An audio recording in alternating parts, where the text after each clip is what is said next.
They say a photograph can capture the soul of a person.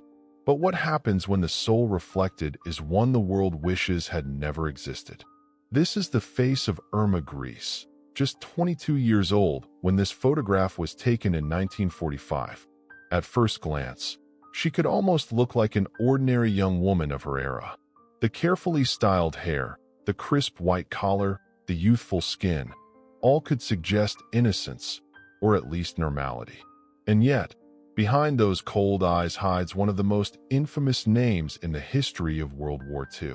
Her name became whispered with dread: the Hyena of Auschwitz, the Witch of Bergen-Belsen. Irma Grese wasn't just another face in a uniform. She embodied cruelty, sadism, and power misused to the very limit.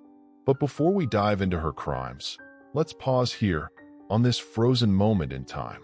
Why does this image feel so unsettling? It's not just history, it's psychology. Look closely. Her expression is not one of fear, nor of regret. It's defiance. Her jaw clenched, her eyes unflinching, as if daring the camera to capture weakness. But there is none, and that's what makes it terrifying. Because this wasn't a woman born into power. She was not a general, not a leader, not a mastermind. She was an ordinary girl, raised in a small German town, who climbed the ranks of one of the most feared systems in modern history. And somehow, along the way, she became a symbol of what happens when ordinary people commit extraordinary evil. The year was 1945. The war was collapsing around Germany. The Allies were advancing, camps were being liberated, and the horrors hidden behind barbed wire were being revealed to the world. At Bergen-Belsen, where disease, starvation, and brutality had claimed tens of thousands of lives, British soldiers entered a nightmare. But they also found her, Irma Grese, standing among the ruins of the camp, no longer in command, no longer holding the power of life and death.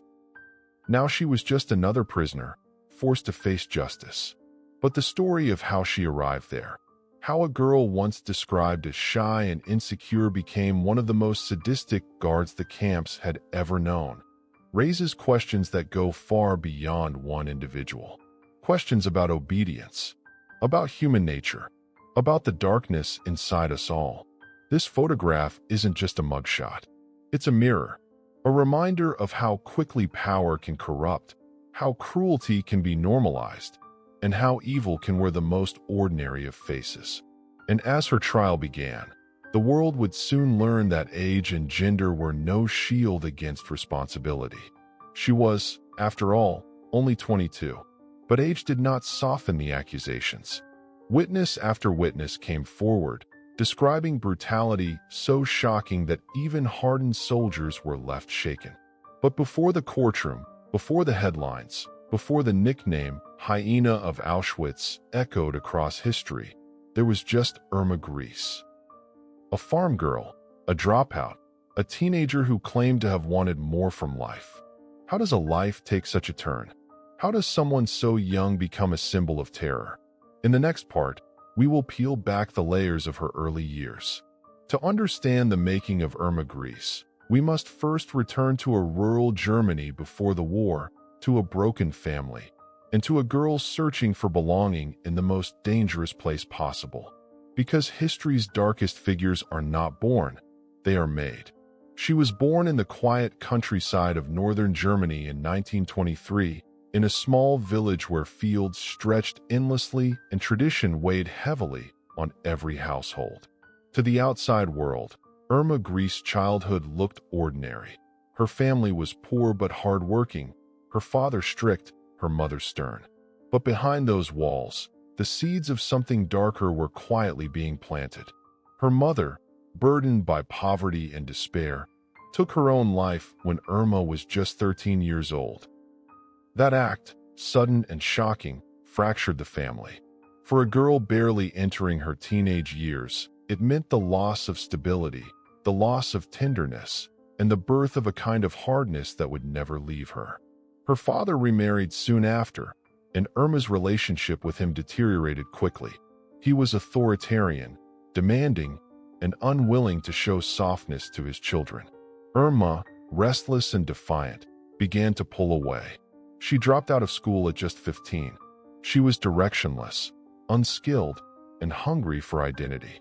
In another time, in another place, her life might have been lost in obscurity, one of thousands of young German girls struggling to survive in the chaos of the 1930s. But this was Nazi Germany. And in Nazi Germany, girls like Irma were seen as raw material, ready to be molded, indoctrinated, and weaponized. By the mid-1930s, Adolf Hitler's grip on Germany was complete. The Nazi propaganda machine was relentless, reaching into schools, homes, and even the dreams of children. Irma, impressionable and searching for belonging, was drawn to the ideology. She attended Hitler Youth programs and rallies, where banners, songs, and fiery speeches filled the air with promises of greatness. For a girl who felt powerless in her own family, the Nazi message was intoxicating. It told her she mattered. It told her she was superior.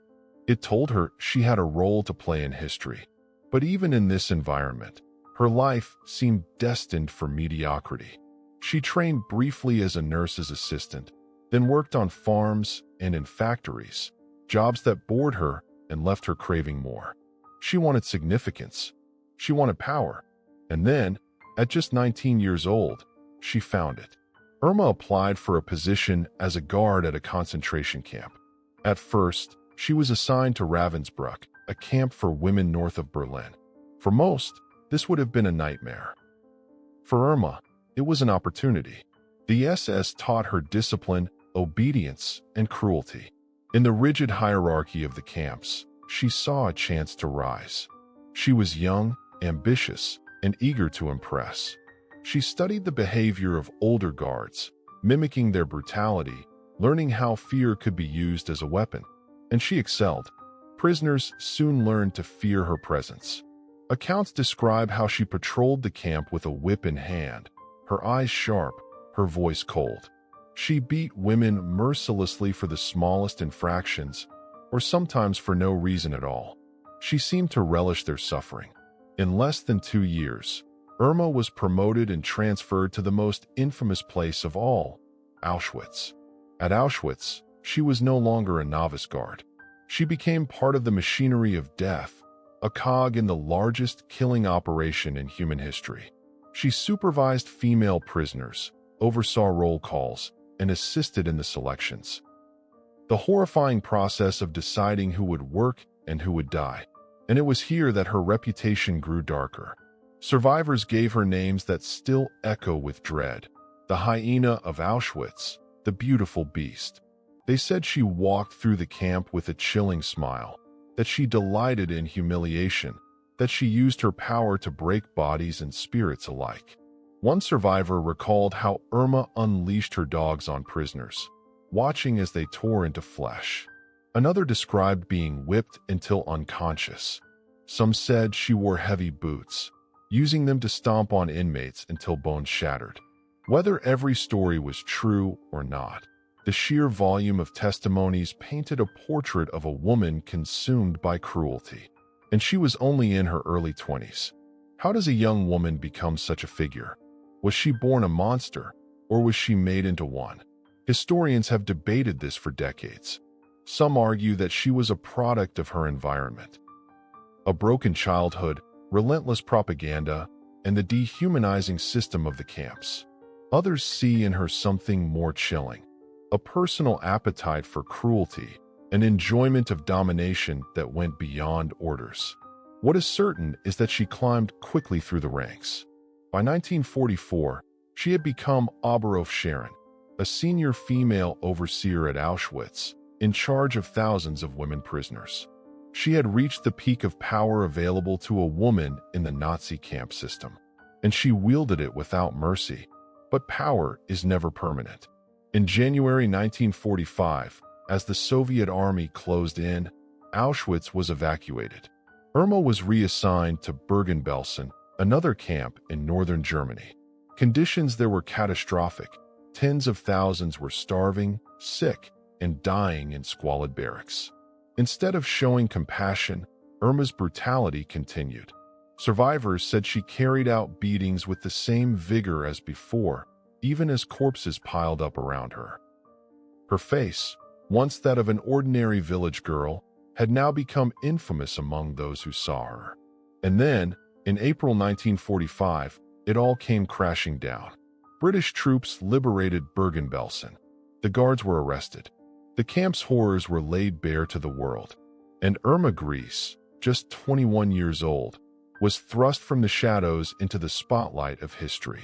Her trial, known as the Belsen trial, would reveal the depths of her cruelty and cement her place in infamy. But that is where we'll go in the next part. Because what happened in that courtroom was not just a trial of one woman. It was a trial of evil itself, of human choices, and of how someone so young could become a symbol of monstrousness. The year was 1945. Europe was in ruins. Nazi Germany had collapsed, its leaders either dead, captured, or in hiding. Yet, for millions of survivors and for the Allied forces, the war was far from over. The true battle had only begun, the battle for justice. And in that fight, one name emerged that shocked even hardened soldiers: Irma Grese. When British troops liberated Bergen-Belsen in April of that year, they stepped into a nightmare. Corpses lay unburied, survivors staggered in skeletal forms, disease raged unchecked. The soldiers who had faced death on battlefields admitted they had never seen such horror. But among the chaos, they found her, the young guard whose reputation preceded her. And so began one of the most infamous trials of the 20th century. The Belsen trial, as it became known, was not just about one camp. It was about unveiling the machinery of cruelty that had operated behind closed gates for years. And in the dock, alongside other SS guards, stood Irma Grese, just 22 years old, her youthful face a chilling contrast to the testimonies that would soon follow. What struck observers first was her demeanor. Unlike others who looked down, ashamed or broken, Irma appeared composed, almost detached. Dressed neatly, her posture straight, she seemed to refuse the role of a defeated criminal. Witnesses would later describe her as calm, self-assured, even coldly confident. That composure unsettled the court, as though she saw the entire proceeding as beneath her. Then came the testimonies. Survivor after survivor took the stand, their voices trembling with the weight of memory. They spoke of selections at Auschwitz, where Grese was accused of sending prisoners, sometimes with a flick of her riding crop, toward life or death. They described savage beatings, arbitrary cruelty, and a woman who seemed to thrive on power. One witness remembered how she ordered prisoners to be mauled by dogs. Another described being beaten unconscious. And yet another recalled how Irma patrolled with her whip, striking without reason, smiling as she did. Each account painted the same picture: a guard who had embraced brutality, who had turned cruelty into something almost theatrical. The press could hardly keep up. Reporters from across the world filled the courtroom, their headlines dripping with shock and fascination. How could someone so young, so seemingly ordinary, be capable of such things? They called her the Blonde Beast, the Hyena of Auschwitz, the Witch of Bergen-Belsen.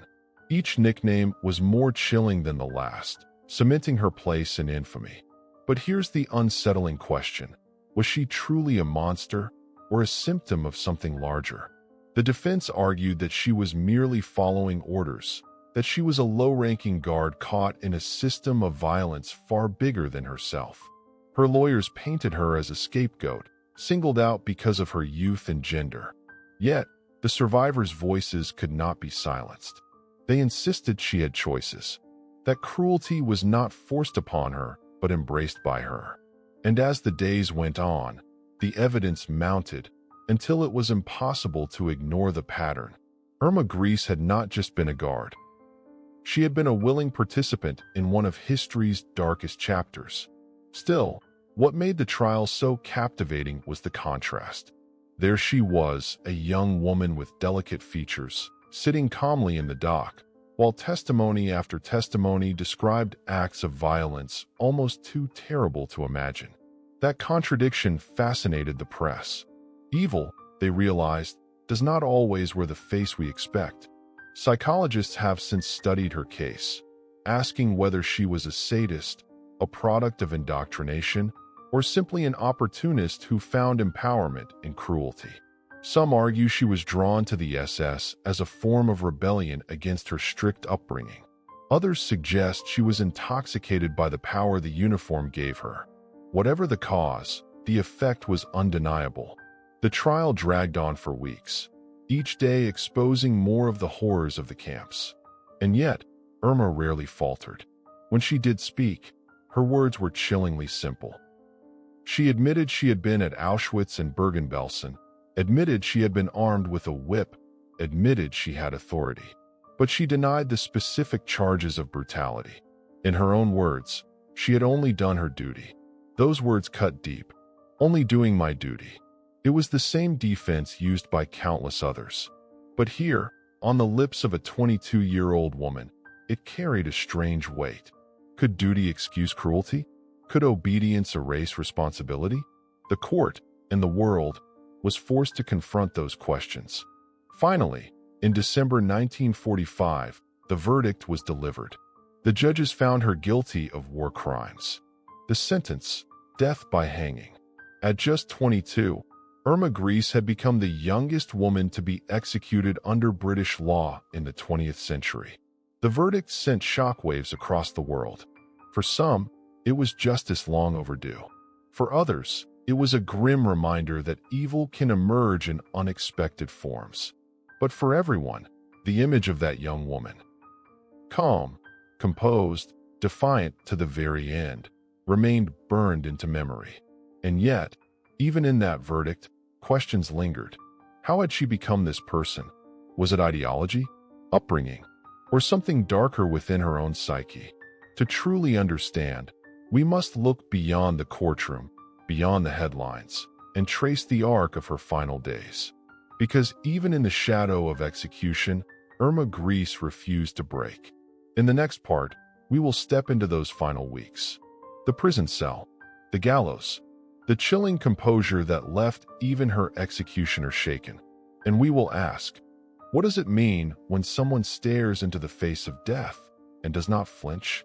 Because history is not only about what happened, it's about how it happened. And Irma Grese's end was as haunting as her crimes. The sentence had been handed down. Death. At just 22 years old, Irma Grese had become one of the youngest women in modern history to face execution. But if anyone expected tears, desperation, or pleas for mercy, they were left stunned. From the moment the verdict was read, Irma displayed an eerie calm, as if the noose waiting for her was simply another appointment in her orderly schedule. British authorities transferred her to a prison in Hamelin, Germany, where the condemned awaited their fate. The prison itself was old, damp, and unforgiving, its thick stone walls holding the weight of centuries of executions. And there, within those walls, Irma spent her final days. Guards who watched her reported something unusual. While many prisoners broke down, crying, begging, trembling, Irma walked with a strange serenity. She refused to collapse. She refused to crumble. Instead, she carried herself with the same chilling composure that had unsettled the court. Even the chaplain who offered her comfort before her death found her disturbingly at ease. She did not confess to her crimes. She did not ask for forgiveness. Instead, she seemed almost detached, as though she had accepted her role as history's villain and decided to wear it proudly to the very end. But what truly makes her story unforgettable is what happened in those last hours. The executioner chosen for the task was Albert Pierrepoint, Britain's most experienced hangman. Pierrepoint had executed hundreds before her, from hardened criminals to Nazi leaders. He had seen every reaction: panic, denial, rage, tears. But what he witnessed in Irma Grese, he admitted later, was something that haunted him. On the morning of December 13, 1945, The prison stirred before dawn.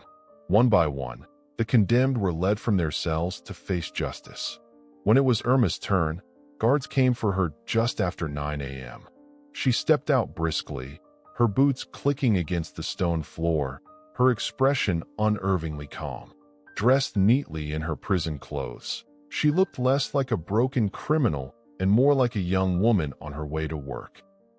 As she was led through the corridors, she did not falter. She did not ask what would happen. She already knew. When she entered the chamber and saw the gallows looming, she kept walking. Some say she even smiled faintly, as though amused by the spectacle. Then came the moment that shocked everyone present. Just before the hood was placed over her head, she turned to the guards and said, in a clear, firm voice, "Quick." One word. That was all. Quick. Not a plea, not a cry, not a denial. Just a demand. As if she wanted to control the very moment of her death. Pierrepoint would later admit that those words stayed with him. He had seen courage, he had seen terror, but never had he seen such cold composure in someone so young, facing such an end. At 9:34 a.m., Irma Grese dropped through the trapdoor. It was over in an instant. History records her as calm, defiant, and unrepentant to the very end. The youngest woman executed in the 20th century by British law, her death marked the close of one of the most chilling chapters of the war trials. But here's the question that lingers, the one that unsettles us even decades later. Was that final composure courage or arrogance? Was she facing death with strength, or was it the ultimate performance of a life built on cruelty and power?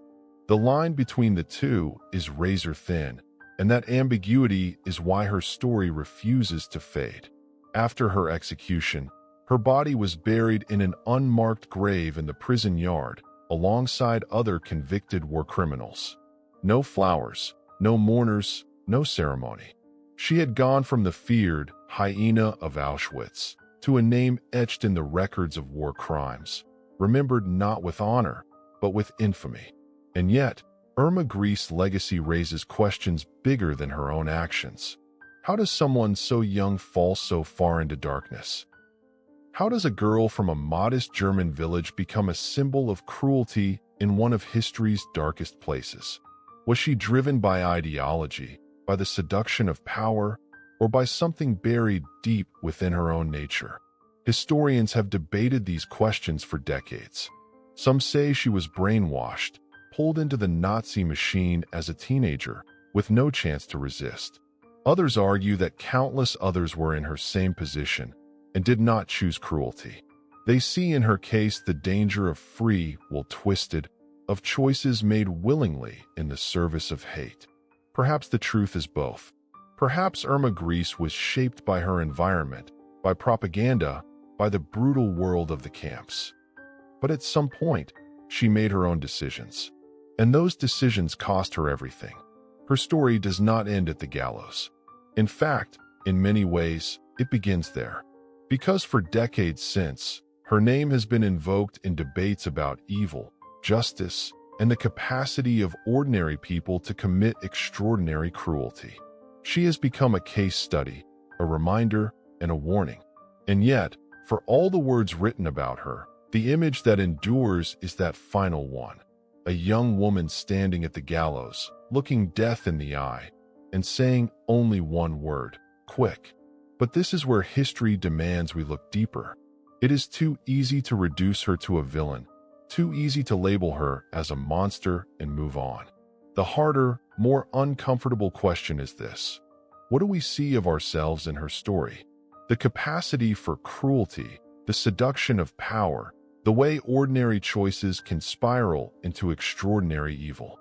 In the next part, we will step back from the gallows and trace the road that brought her there. From her childhood in a small German village to her early years in the SS, we will explore how a girl barely in her teens was transformed into the infamous Witch of Belsen. Because to understand her end, we must understand her beginning. Before she was the Hyena of Auschwitz, Irma Grese was just a child in a quiet German village. Born in October 1923 in the small town of Rechen, she entered a world already marked by hardship. Germany was still reeling from defeat in the First World War, and poverty weighed heavily on rural families like hers. Her father was a dairy worker, strict, traditional, and unyielding. Her mother, fragile and overwhelmed by the pressures of rural life, struggled to hold the family together. Tragedy struck early. When Irma was only 13, her mother took her own life.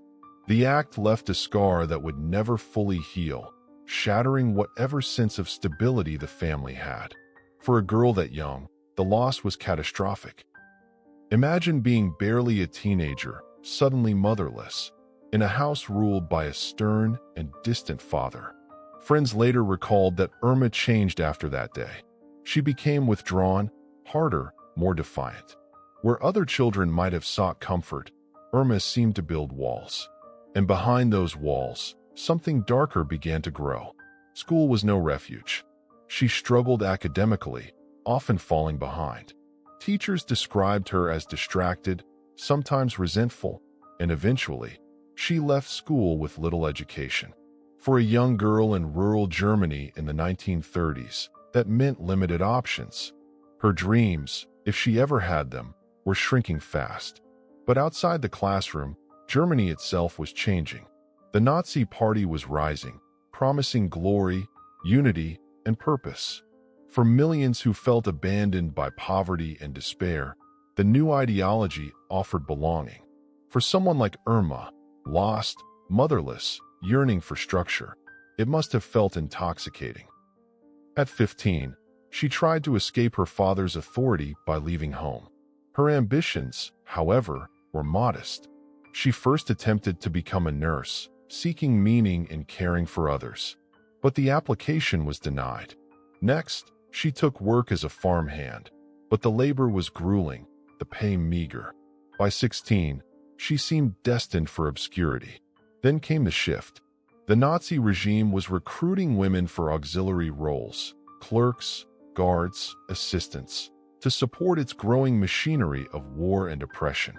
For a teenager with no education and little hope, it was an opportunity. An opportunity not just for work, but for power. And Irma took it. In 1942, at just 18, she was assigned as an Officerin, a female guard, at Ravensbrück, the infamous women's concentration camp. For the first time, she wore a uniform. For the first time, she wielded authority. And for the first time, she stepped into the world that would define her. Witnesses from those early years describe her as eager, almost naive at first. But something in her changed quickly. The uniform gave her status. The cruelty around her became normalized. And instead of recoiling, she adapted. She absorbed. She participated. This is where the chilling transformation began. Because Irma was not born a monster. She was made. Made by tragedy, by ideology, by the intoxicating taste of power. And the seeds of that transformation had been planted years earlier, in the loneliness of her childhood and the shadows of her broken home. Psychologists who later studied her case pointed to the same pattern seen in many perpetrators of cruelty. A mix of personal trauma, lack of empathy, and exposure to violence created a dangerous cocktail. In Irma's case, her youth made her even more malleable. Barely out of adolescence, she was stepping into the role of both victim and victimizer. But there's another layer, a question that unsettles us even more. If Irma had been born in a different time, in a different place, would she have chosen another path? Was she destined to fall into darkness, or was she simply a product of her environment? This is the moral riddle at the heart of her story. Her father, who had always been strict, reportedly disapproved of her career in the SS. He was said to have beaten her when she first put on the uniform, but it didn't matter. Irma had found something more powerful than her father's approval. She had found belonging in the system that was swallowing Germany whole. By the time she was transferred from Ravensbrück to Auschwitz-Birkenau, she was no longer just a young recruit. She was becoming something else.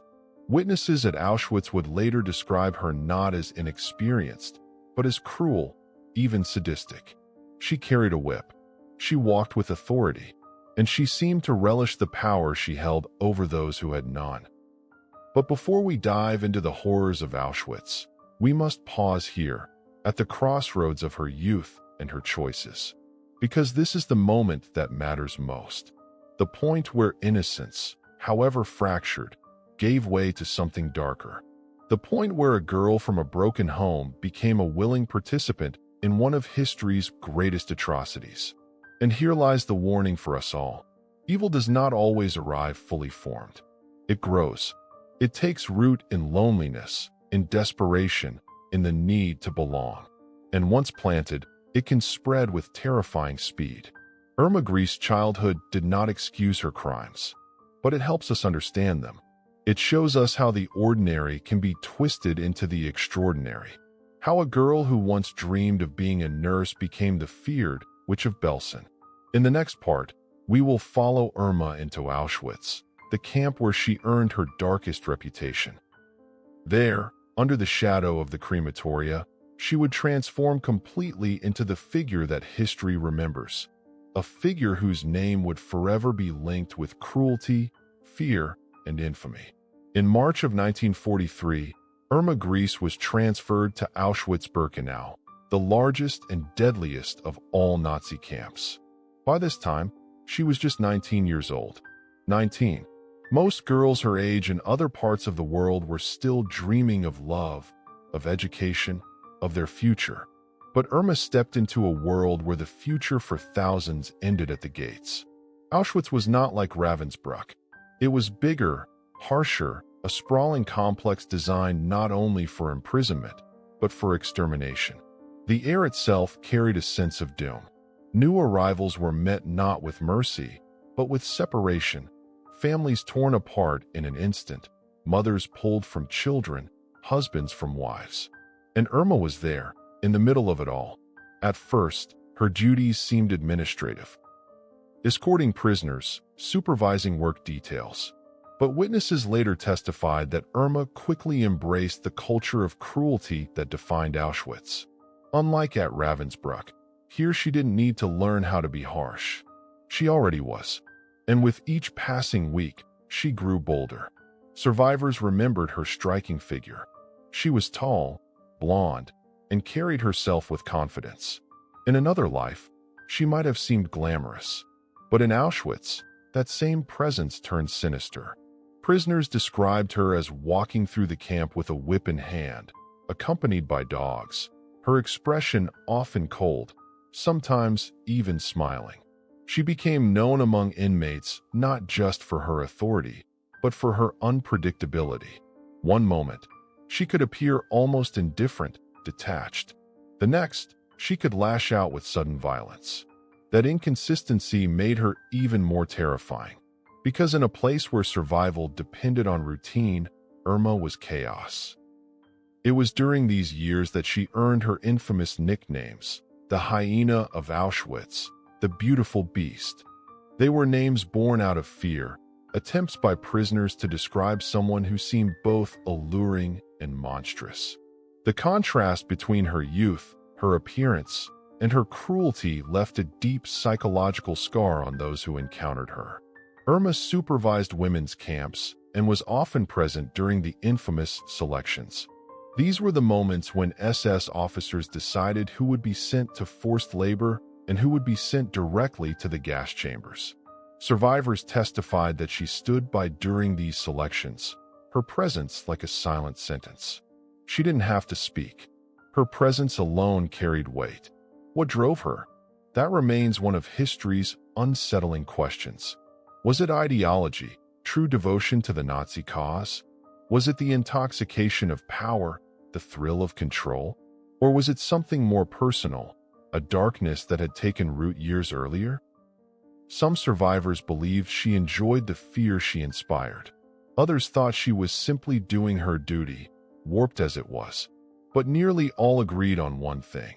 Irma Grese had embraced her role fully. She wasn't a reluctant participant. She was active, engaged, and often cruel. Yet even within Auschwitz, there were layers of horror. Accounts differ on the exact nature of her actions. Some describe her beatings, her whippings, her violent punishments. Others spoke of humiliations, of psychological torment. What is certain is that her reputation spread quickly. Prisoners whispered her name in fear. Guards recognized her ambition. And in just 2 years, she rose to one of the highest-ranking positions a woman could hold in the SS. Think about that. By the age of 21, Irma was already a senior overseer at Auschwitz. She had authority over thousands of women. She gave orders, managed guards, and influenced life and death within the camp. That kind of power, given to someone so young, is chilling. But power in Auschwitz was fleeting. Even as she rose in rank, the tide of the war was turning. By 1944, the Soviet army was advancing from the east, and the Allies were closing in from the west. Rumors spread among guards and prisoners alike. The end was coming. The question was not if, but when. In those final months, desperation set in. The Nazis tried to cover their crimes, dismantling parts of the camp, destroying records. But the stench of what had happened at Auschwitz could not be erased. And Irma was still there, still carrying out her duties, still wielding her whip, even as the walls of the Reich were crumbling. Then came the transfer. In January 1945, as the Soviets approached, the SS evacuated Auschwitz. Tens of thousands of prisoners were forced on death marches in the freezing cold. Irma Grese, along with other guards, was reassigned to Bergen-Belsen in northern Germany. For the prisoners, it was another nightmare. For Irma, it was another stage. Bergen-Belsen would become the final act of her short, infamous life. But before we leave Auschwitz, we must pause. Because this was the place where Irma Grese truly became what history remembers her as. Here, her transformation was complete. From a farm girl with little education to one of the most feared women in Nazi Germany. And here lies the haunting truth. Auschwitz did not only destroy lives, it created monsters. It gave ordinary people extraordinary power and stripped away the humanity of everyone involved, prisoners and guards alike. In that environment, cruelty thrived. And in Irma, it found fertile ground. As we move to Bergen-Belsen, we will see the final chapter of her story unfold. A chapter where the world would finally confront her. But in the shadow of Auschwitz, the damage was already done. Irma's name was forever written in the history of horror. In January of 1945, as the Red Army thundered toward Auschwitz, the SS began frantic evacuations. Prisoners were herded onto death marches through snow and ice. Thousands collapsed along the way. Guards pushed forward, leaving trails of bodies on frozen roads. Among the guards reassigned was Irma Grese. At 21, she had already carved her reputation in blood at Ravensbrück and Auschwitz. Now, she would be sent to her final post, Bergen-Belsen. Bergen-Belsen was different from Auschwitz. It was not designed as an extermination camp. There were no gas chambers. Instead, it was originally a prisoner of war camp.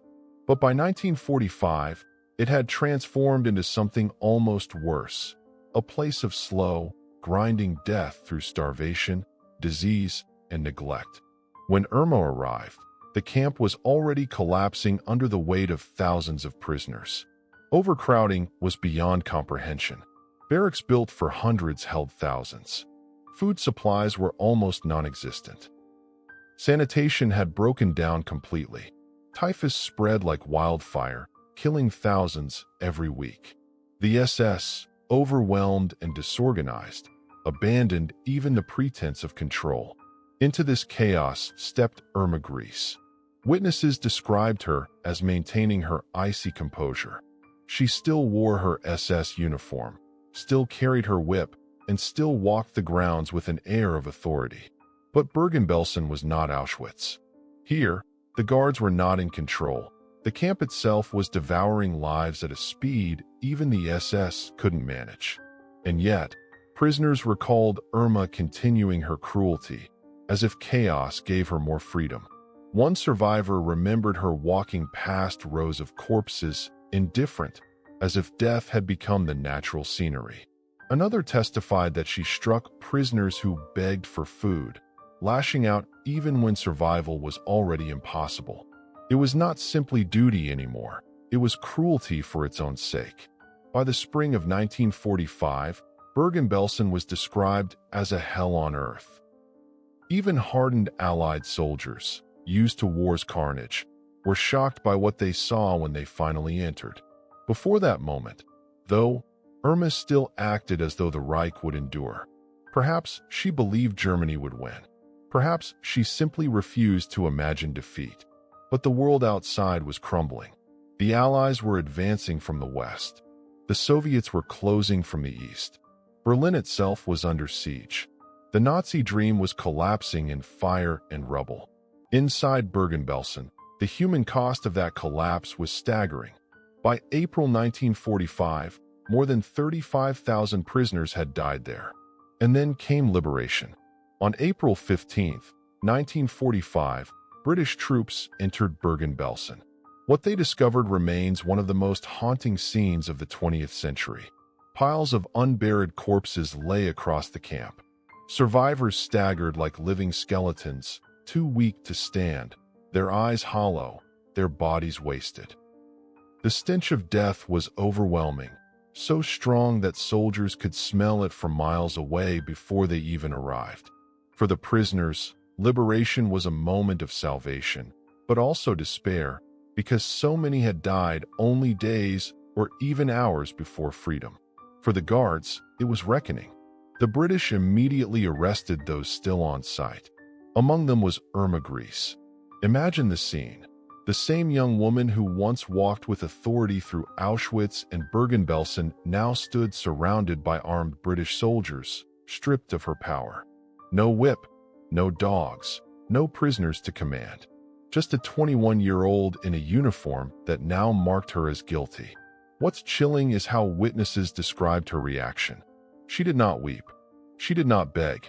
She did not appear shaken. Instead, she reportedly maintained a strange calm, even smiling at times. That composure unnerved those who arrested her. How could someone stand amid the ruins of death and still act as though nothing had changed? Irma Grese was taken into custody along with other female guards and SS officers. Survivors of the camp immediately pointed her out to the British. They knew her name. They remembered her face. For them, there was no doubt. She was responsible. In the weeks that followed, Bergen-Belsen became a place not only of liberation, but of justice. The British forced SS guards to bury the corpses that had been left rotting in the sun. Soldiers filmed the scenes, documenting every detail so the world could never deny what happened. And there, in the midst of it all, was Irma, no longer the feared Hyena of Auschwitz, but a prisoner herself, awaiting trial. This was the turning point.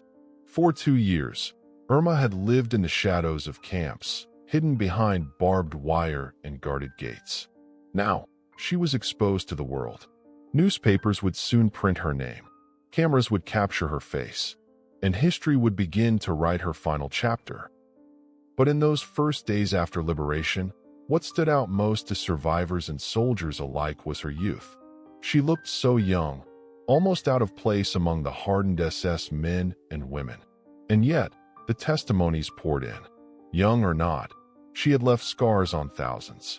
As Britain prepared to hold one of the most famous war crime trials of the 20th century, Irma Grese would become a central figure. Her name would soon be spoken not only in hushed whispers by survivors, but in headlines around the world. And so the stage was set. From farm girl to feared guard. From authority to prisoner. The next act would not be in a camp, but in a courtroom. And for Irma Grese, it would be the moment when the world demanded answers. The courtroom in Lüneburg, Germany, was filled with a heavy silence when the Belsen trial began in September 1945. The world had only just begun to understand the scale of Nazi crimes, and now the accused stood before judges and cameras, no longer hidden behind barbed wire or SS uniforms. Among them was a young woman whose name was already infamous, Irma Grese. She sat in the dock, the youngest defendant, only 21 years old. Dressed in plain clothes rather than her SS uniform, she looked strikingly ordinary. And yet, the testimonies against her painted a portrait of cruelty so chilling that newspapers began calling her the Hyena of Auschwitz and the Beast of Belsen. The contrast between her youthful face and the horrific accusations made her one of the most talked-about figures of the entire trial. From the very beginning, survivors pointed her out. Witness after witness stepped forward to describe what they had endured. They spoke of whippings, shootings, and selections for the gas chambers at Auschwitz. They spoke of her walking through rows of starving prisoners, choosing who would live and who would die, as if life were hers to grant or take away. One witness, a young woman who had survived both Auschwitz and Bergen-Belsen, described seeing Irma beat prisoners with a whip braided with wire. Another told of how she unleashed dogs on inmates who tried to steal scraps of food. The consistency of these accounts gave weight to the charges. Irma was not accused of isolated incidents. She was accused of a pattern of cruelty. But in court, her demeanor was unsettling. She did not collapse under the weight of testimony. She did not weep as survivors pointed at her, trembling with anger and grief. Instead, she often appeared calm, sometimes even smiling faintly. That composure infuriated many in the courtroom. Was it defiance? Was it denial? Or was it a reflection of someone who had long since stopped seeing prisoners as human beings? The trial was one of the first major war crimes proceedings after World War II, and it was groundbreaking in many ways. For the first time, the world saw female guards placed on trial alongside male officers. Irma Grese was not simply a footnote. She was a central figure. The British prosecutors presented evidence of her role at Ravensbrück, Auschwitz, and Bergen-Belsen, building a case that her cruelty was consistent across every camp where she had served. Her defense, however, painted a different picture. Irma claimed she had been nothing more than a low-ranking guard, following orders in an environment she could not control. She insisted she had never killed anyone personally, that she had never carried out selections, and that survivors exaggerated their stories out of hatred.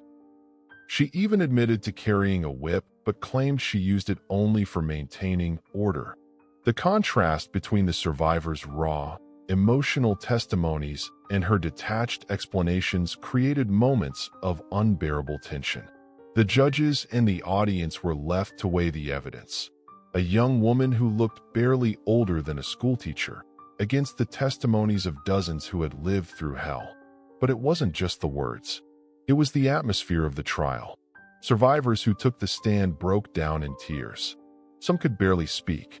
Others raised their voices in anger, demanding justice.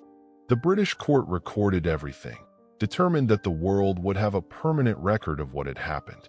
Irma's name appeared in headlines across Europe and beyond. The blonde beast of Belsen, some papers called her. Others wrote simply, the face of evil. The media could not get enough of the contrast. Her youth, her appearance, her gender, all clashing with the accusations of sadism. Readers were horrified and fascinated at the same time. One of the most striking testimonies came from a prisoner doctor, who described how Irma had personally taken part in selections at Auschwitz, choosing who would be sent to labor and who would be sent to their deaths. He told the court that she did so with a coldness that left an unforgettable mark on those who saw her. When cross-examined, Irma denied this. She insisted that she was too young, too inexperienced, too low in rank to have had such authority. But then came another witness, and another, each with stories that matched. The web of accusations was too strong to dismiss. For the judges, the question was not whether she had been cruel. The evidence was overwhelming, but whether she bore individual responsibility for murder. In the chaos of the camps, accountability was often blurred. But in Irma's case, survivors consistently remembered her face, her actions, her presence. That was enough. Throughout the trial, she continued to display an eerie calmness. Some said she seemed to believe she might walk free, that her youth and gender would shield her from the full weight of justice. But the prosecutors made it clear, age was no defense against atrocity. By the time the trial reached its final days, the courtroom was filled not only with legal arguments, but with a sense of history. Everyone knew they were witnessing a moment that would define how the world judged the crimes of the camps. Irma Grese was more than a single defendant. She had become a symbol of what unchecked cruelty could look like when given power. And as the judges prepared their verdict, the world held its breath. Would this young woman, who had risen from farm girl to feared guard, face punishment? Or would she escape with a lighter sentence, her crimes forever clouded in denial? The answer was coming soon, and it would shock even those who had followed every word of the trial. December 17, 1945. The courtroom was packed. Journalists filled every available seat, their pens ready to capture the words that would make history. Survivors sat in silence, waiting for justice. British officers stood at attention, understanding that what would be decided here was not only about individuals, but about the very meaning of accountability after the war. Irma Grese stood with the other defendants, her hands clasped, her face calm.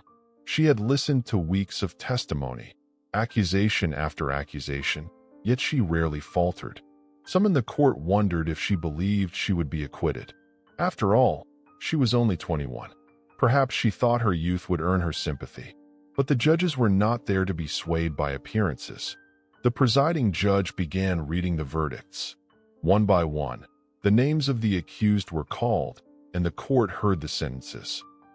Guilty, not guilty, imprisonment, or death. When Irma's name came, a hush fell over the chamber. The judge's voice was steady, but his words struck like a hammer. She was found guilty of war crimes, guilty of crimes against humanity, guilty of participating in the machinery of death that had consumed millions. The sentence was clear: death by hanging. There was no outcry, no gasp of shock, only silence. The weight of the decision settled over everyone like a stone. Irma Grese, once a farm girl, then an SS guard, now a condemned prisoner, had just heard the words that sealed her fate. Her reaction stunned the courtroom. She did not cry. She did not beg. She stood straight, her expression unchanged, and gave only the slightest nod, as though acknowledging something inevitable. Some survivors said later that her lack of remorse was the final proof of her cruelty.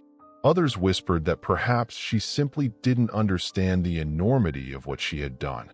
The press wasted no time.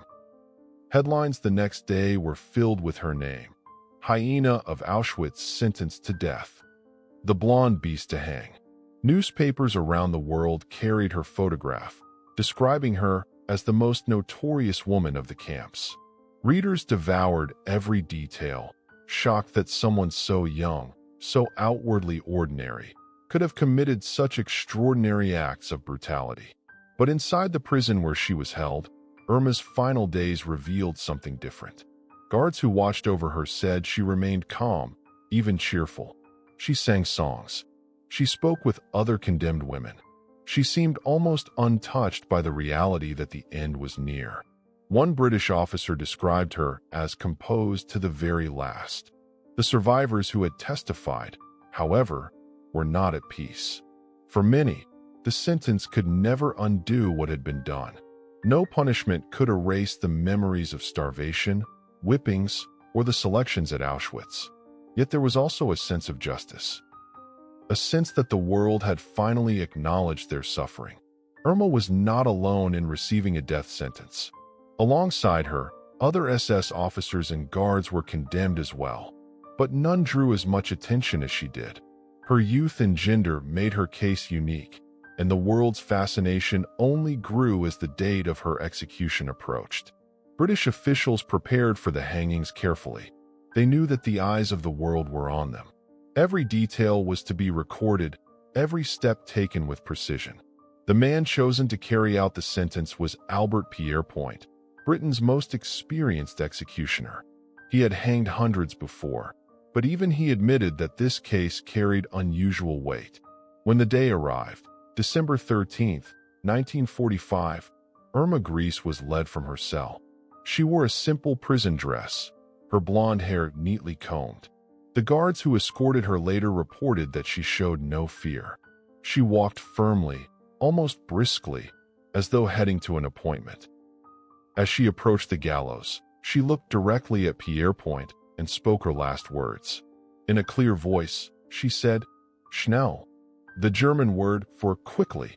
It was a strange final demand, both defiant and resigned. Moments later, her life ended, and with it, the story of the most infamous woman of the concentration camps. The impact of her execution rippled far beyond the prison walls. Newspapers printed the details, and readers debated what it all meant. Some argued that her death was justice served, a warning to anyone who would commit such crimes in the future. Others questioned whether execution could ever balance the scales of what had happened in the camps. What was undeniable was that Irma Grese's name had entered history as a symbol, not just of cruelty, but of how ordinary people could become part of extraordinary evil. She was proof that atrocity was not limited to men in uniforms or high-ranking officers. It could also be carried out by a young woman, barely out of adolescence, who embraced power without mercy. In the years that followed, her story would continue to haunt historians, survivors, and anyone who studied the Holocaust. Her photograph, taken during the trial, calm and composed, would appear in books, documentaries, and classrooms. And each time, people asked the same question: how could someone so young, so human, commit acts that were so inhuman? The verdict had been given, the sentence carried out, but the legacy of Irma Grese was only beginning. When the gallows door slammed shut on December 13th, 1945, many believed that the story of Irma Grese had ended. Yet in many ways, it was only beginning. Death had sealed her fate, but her name, her face, and her legacy would continue to echo far beyond that prison yard in Hamelin. The British press wasted no time in covering the execution. Front pages across London and beyond described her last words, her composure, and the symbolic power of her hanging. In Germany, the reaction was more complicated. Some saw it as just punishment for betrayal and cruelty.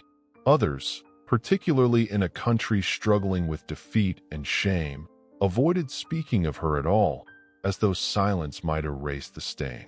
Survivors of the camps, however, spoke of her for years. In memoirs, in interviews, in whispered testimonies, they described the guard they remembered, the young blonde woman who carried a whip, who walked with confidence through the barracks, who seemed to wield life and death with every gesture. To them, her execution had been justice, but not closure. How could there be closure when the scars of Auschwitz and Bergen-Belsen ran so deep? Over the years, historians began to study her case closely. What fascinated them was not only the brutality of her actions, but the paradox of who she was. Irma was not a high-ranking officer. She was not a man in uniform. She was a farm girl from Mecklenburg who had grown up in rural simplicity and yet had become one of the most infamous figures of the Holocaust. This paradox, how ordinary people, even very young people, could commit acts of unimaginable cruelty, became a central theme in Holocaust research. Irma Grese was cited in books, lectures, and documentaries as an example of how power, ideology, and environment could corrupt the human spirit. She became a case study in the psychology of evil. But her story did not remain confined to academia. In popular culture, her image took on a life of its own. Photographs of her at the trial, sitting calmly, almost serene, circulated widely. Some saw in those pictures the face of a monster. Others were unsettled by how normal she appeared. That contradiction became part of the fascination. Writers and filmmakers began weaving her into stories, sometimes grounded in fact, sometimes distorted into fiction. The Hyena of Auschwitz, the Witch of Bergen-Belsen, these nicknames transformed her into a figure larger than life, a symbol of cruelty itself. But with that came another danger: the distortion of reality. In the decades that followed, her story was sometimes sensationalized, twisted into lurid tales that blurred the line between history and myth. This raised troubling questions. Was the world fascinated by her crimes because they were horrifying, or because she was a young woman, and the world had never fully reconciled how a woman could embody such violence? Historians pushed back against the myths, insisting on the importance of facts. The testimonies of survivors, the records of the camps, the documents from the trials, all of these painted a clear picture of her role. She was not merely a passive participant. She had embraced the cruelty of her position, and she had wielded power without pity. Still, the fascination endured. Decades later, her name continues to appear in discussions of the Holocaust. She is remembered not only for what she did, but for what she represented: the unsettling truth that evil can take unexpected forms, and that the capacity for cruelty is not limited by age, gender, or background. For the survivors, however, she was never a myth. She was a memory. For them, she was not a symbol, but a person they had seen, heard, and feared. In their stories, she remained vivid. The whip in her hand, the boots on the barracks floor, the cold eyes that passed over them in selections. No amount of sensationalism could replace those memories.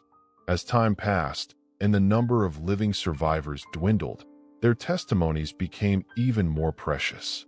They carried not only the truth of the camps, but the reminder that justice, however imperfect, had been sought. That Irma Grese, despite her youth, had been held accountable. And yet, her story also served as a warning. Evil is not always obvious. It does not always come in the form of a dictator shouting from a podium or a general plotting in a war room. Sometimes, it comes in the form of a young woman in a uniform, smiling as she walks through the gates of a camp. That is why, even now, her name endures, because it forces us to confront uncomfortable questions. Could it happen again? Could ordinary people once more become instruments of cruelty under the right conditions? History insists that the answer is yes. The shadow of Irma Grese remains, not because she deserves to be remembered, but because forgetting her would mean forgetting the lessons her story carries. Lessons about power, responsibility, and the fragile line between humanity and inhumanity. Her life ended on a cold morning in 1945, but the questions she left behind remain with us still. The photograph of Irma Grese in 1945, taken during the trials, has become more than just a historical record. It is a frozen moment in time, a window into one of the darkest chapters of human history, and a haunting reminder of the choices people can make when confronted with power, fear, and ideology. At first glance, the photo can feel disarming. She does not appear monstrous. She does not bear the scars of a tyrant, nor the hardened face of an old general. Instead, she looks startlingly ordinary, young, composed, even almost serene. And that, perhaps, is what unsettles us the most, because it forces us to confront the uncomfortable truth. Evil does not always wear the mask we expect. When viewers look at her face in that photograph, some search for clues. Was there cruelty in her eyes? A smirk that betrayed her indifference? Others see only a girl, someone who could have been a neighbor, a classmate, a friend. And yet history tells us that behind those eyes lay choices that inflicted pain on countless lives. The photograph, in this way, becomes a mirror. It reflects not only who she was, but who we might be under certain conditions. Would we have resisted? Would we have followed orders? Would we have spoken out or stayed silent? History does not give easy answers. It gives only examples, warnings, and the chilling reminder that ordinary people are capable of extraordinary harm. And yet, the story of Irma Grese is not only about cruelty. It is also about resilience. For every victim who suffered under her watch, there were survivors who lived to tell their stories. People who carried the memory of the camps not as a burden of silence, but as a testimony for the world.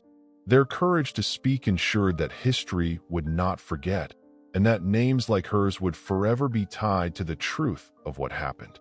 The photograph also carries another layer of meaning: accountability. In a world where so many perpetrators of atrocity escaped justice, she did not. The trials of 1945 sent a message that even in chaos, even in the aftermath of war, humanity could stand up and say, "This is not acceptable. This will not be forgotten." That message still matters today, because history has shown us again and again that the conditions which gave rise to people like Irma Grese, hatred, fear, blind obedience, are never gone. They linger beneath the surface, waiting for moments of weakness to return. To look at her photograph is to be reminded that vigilance is necessary, that silence, indifference, and complacency are dangerous allies of cruelty. But perhaps the most powerful lesson of this image is not about her at all. It is about us, about how we, decades later, choose to look at it. Do we see only the face of a villain? Or do we see the reflection of humanity's darkest potential? Do we turn away in disgust? Or do we face the discomfort and ask ourselves what we might do to ensure such cruelty never rises again? Every generation that looks at that photo inherits a responsibility: to remember, to teach, to question, to build a world where power is not abused, where cruelty is not tolerated, and where justice is not delayed. The face of Irma Grese is not just a relic of the past. It is a challenge to look within ourselves and our societies and recognize the warning signs when hatred begins to grow. It is a demand to honor the memory of those who suffered by ensuring that their pain was not in vain. In that sense, the photograph is not only about death. It is about life, about the lives stolen in Auschwitz and Bergen-Belsen, about the lives scarred but not broken, about the lives that continued, carried forward by survivors who rebuilt, who loved, who had children and grandchildren, ensuring that memory lived on. When you see that photo, you are not just looking at history. You are standing at a crossroads between past and present. One path is forgetting, turning away, letting the image fade into obscurity. The other path is remembering, reflecting, and acting, choosing to let the discomfort guide you toward empathy, vigilance, and responsibility. Because in the end, history is not only written in books, it is written in choices. Choices made by people like Irma Grese, choices made by those who resisted her, and choices made by us, here and now, as we decide what lessons we carry forward. So when you see that photograph, remember this: it is not only about her. It is about what humanity is capable of, both its worst and its best. It is a reminder that cruelty is possible, but so is compassion. That hatred can rise, but so can resistance. That evil can destroy, but memory can rebuild. And as long as we continue to look at that image with honesty, with humility, and with the determination to learn, then the story of Irma Grese does not end with cruelty. It ends with a lesson that may just help prevent history from repeating itself. The photograph of 1945 remains, not as a tribute, not as a celebration, but as a warning. And in that warning lies its power. This is the legacy of the Hyena of Auschwitz. Not the infamy she once wielded, not the terror she once inspired, but the memory that reminds us: we must never forget.